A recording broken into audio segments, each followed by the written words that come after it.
જામનગરી કેમ છે? મજામાં જ આપણો વ્લોગ જોતા હોય મજામાં જ હોય. આપણા વ્લોગ સિરીઝનો ડે છે આજે 6 અને આપણે આવી ગયા છે ત્યાં રનિંગ કરવા માટે, બરોબર છે. આ છે કિશન અને ઓઈલો આજે નવો મેમ્બર છે અલી. હેલો ગાઈસ, અમે આવી ગયા છીએ અત્યારે મહાદેવના મંદિરે, જોઈ લો. આ છે અમારા લતાનું મહાદેવનું મંદિર, અગલેશ્વર મહાદેવ, બરોબર છે. અત્યારે તાળા મારેલા છે કારણ કે અત્યારે 5 વાગ્યામાં કોણ ખોલી દે મહાદેવના મંદિર. અમે અલગ લોકેશન ઉપર આવી ગયા. જો આ અપલખણો, જો આ મોટો અપલખણો ખટારાની પાછળ ટીંગી ગયો. હું કિશન ને અલી, આ જો મોટામાં મોટો અપલખણો, જો આ પોતે અલીડો, બરોબર છે. હવે જો અહીંયા નકરા ખટારા જ પડ્યા છે, એક અલી ગણાતા ને એટલી અસંખ્યમાં ખટારા પડ્યા જો અહીંયા, બરોબર છે. અમે આવી ગયા છીએ કુપિયા લોકેશન, બરોબર છે. અહીંયા સમજાતું જ નથી કઈ બાજુ જવું, આમાં કઈ બાજુ જવું, કઈ જગ્યાએ જવું એ કઈ ખબર નથી પડતી. તમે જોઈ લો ખાલી તો ભાઈ નજારો દેખાડે એક પેલે. જો આવો નજારો છે, બરાબર. ઓલો હોન્ડા વાળો જાય છે એની પાછળ જાય દઈએ અમે, બરોબર. અમે એની વાય જાય, અમને કઈ પણ ખબર નથી ક્યાં જવાનું શું. હા, ઓલો હોન્ડા વાળો અમને લઈ જાય છે, અમે એની પાછળ જઈએ. અમે જેઠાલાલ ઘણી ખોવાઈ ગયા. હવે જાય જી ક્યાં જ નથી ખબર અમને, બરોબર છે. જાય જી ખરા. આ લાલ કલરના થાંભલા વાયરા તમને દેખાડું ઉપર આગળ આવશે. લાલ કલરના થાંભલા હે. હવે શું હોય આ દરિયા વિસ્તાર છે કે શું છે એ કઈ ખબર નથી હકીકત.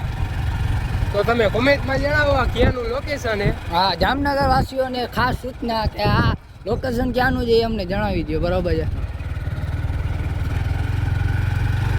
કઈ ખબર પડતી જ નથી. તમે જોવો ખાલી લોકેશન, આમાં બધે ગારો ગાડીના ટાયર ઘૂસી જાય, પણ હવે કઈ બાજુ જવું એ ખબર પડતી નથી અમને.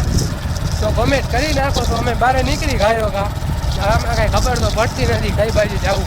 દેખાડો ભાઈ, લાલ થાંભલા દેખાડો, ઝૂમ કરો.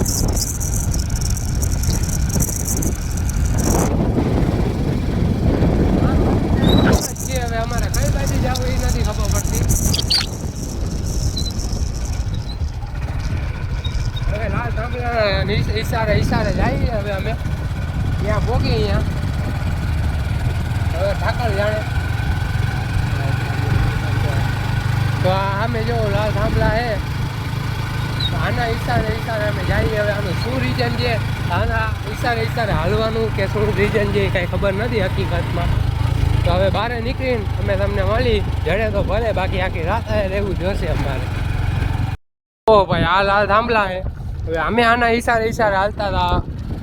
હા ભાઈ, પ્લેન લેન્ડિંગ થાય છે કે ચડે છે એ અમને નથી ખબર ભાઈ. અહીંયાનો નજારો એરપોર્ટનો આવે છે એટલે હવે હકીકતમાં એવી ખબર પડી કે આ દરિયા વિસ્તારમાં અમે કરી ગયા છીએ, બરોબર. હવે બહાર નીકળીને અમે તમને મળી જોવો ખાલી પ્લેનનો નજારો.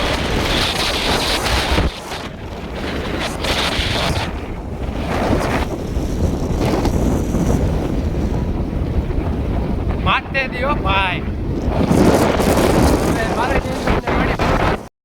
તો ફાઇનલી ભાઈ આપણે રસ્તો જડી ગયો છે, બરોબર, ઠાકરની દયાથી.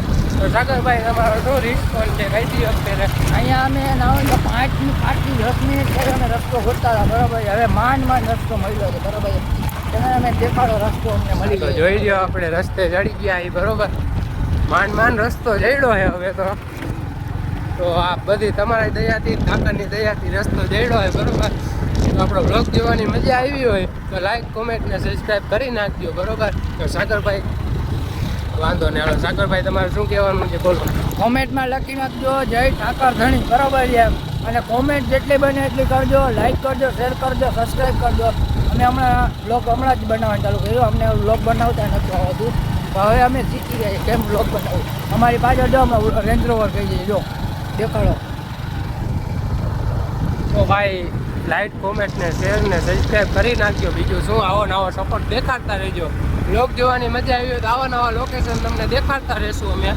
તો બીજા બ્લોગમાં મળીએ આપણે. અત્યારે તળાવની પાડે, બરોબર છે. જો તળાવની પાડનો નાઇટનો વ્યૂ એક નંબર હોય છે, બરોબર છે. આપણે અત્યારે આવવાનું થયું છે, બરોબર, તાત્કાલિક તળાવની પાડે, કારણ કે મહેમાન આવ્યા હતા તો મહેમાનને લઈને આવ્યા છીએ આપણે, બરોબર. તળાવની પાડે નાઇટનો વ્યૂ જો ખાલી જો તમે તળાવની પાડનો નાઇટનો વ્યૂ કંઈક અલગ જ છે, બરોબર છે. તો ખરેખર મજા જ આવ્યા રાખે છે. એવી મજા આવે છે કે આપણે શું કે અહીંયાથી એવું મન થાય છે કે અહીંયાથી જવો જ નહીં, પણ હવે સમય છે. અમારા વ્લોગ બરોબર શું કે એનો નાઇટનો વ્યૂ જેવો આવે છે કે હું કે જવો જ નહીં ક્યાં અહીંયાથી, બરોબર છે. પણ હવે જવું તો પડે ઘર જે આપણું, બરોબર છે. પાડે આવીને એટલે આપણે જો 1 કલાક લાગે રાઉન્ડ મારતા, બરાબર છે. કારણ કે જો આપણે બધી જો અહીંયા પાછળની બધી લોકેશન ને બધું જોતા જતા હોય એટલે આપણને 1 કલાક તો લાગી જાય, બરાબર છે. કારણ કે તમે તો આવ્યા ન હોય તળાવની પાડે, બરાબર છે. જે આવી લોકેશન છે તળાવની પાડે, જો ખાલી નાઇટ વ્યૂ છે. હજી 2 વ્યૂ તો તમે જોયો નથી.